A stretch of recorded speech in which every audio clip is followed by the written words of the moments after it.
Pollution గురించి మాట్లాడుకోవడానికి air water and soil pollution.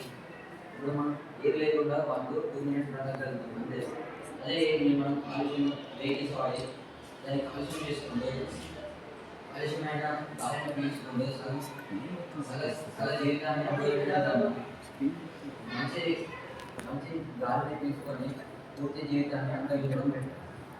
దానికోసం మనం అదే వెహికల్స్ అనేదాన్ని తగ్గించి ఇండస్ట్రియల్ పరంగా వేస్ట్ కార్బన్ డైఆక్సైడ్ వేస్ట్ ఉంటే తగ్గించి ఎయిర్ కంట్రోల్ చేస్తున్నాం.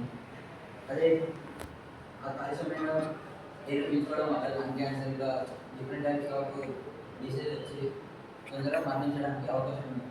ఇంకా వాటర్ పొల్యూషన్. వాటర్ అనేది మన జీవితంలో ముఖ్య పాత్ర.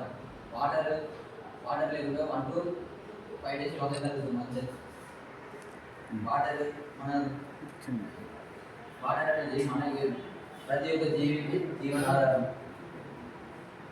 వాటర్ వల్ల ఎన్నో జీవులు బ్రతుకుతున్నాయి భూమి మీద. అదే వాటర్ని మనం ఇండస్ట్రీ పరంగా వ్యర్థం చేసుకుని దాన్ని వేస్ట్ చేసుకోవడం కన్నా దాన్ని ఇలాంటి పొల్యూషన్ తగ్గించుకొని దాన్ని కాపాడుకొని నెక్స్ట్ జనరేషన్కి అందించదామని పొల్యూషన్ ద్వారా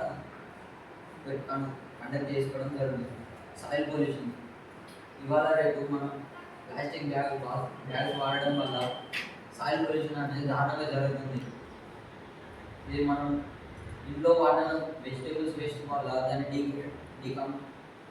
డిగ్రేడబుల్ చేసుకొని వాటిని పేపర్ బ్యాగ్స్ తయారు చేసుకోవడానికి అవకాశం ఉంది. అవి పేపర్ బ్యాగ్స్ తయారు చేసుకొని వాటిని వాడి యూజ్ అండ్ త్రో చేసుకున్నప్పుడు అవి సాయిల్లో కంపోజ్ అయ్యి మనకి కలర్గా చేసుకుంటుంది.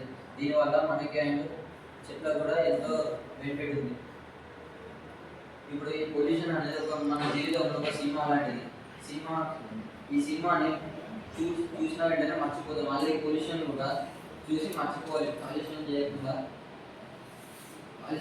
దాన్ని కాపాడుకుందామని నా భావం. Thank you.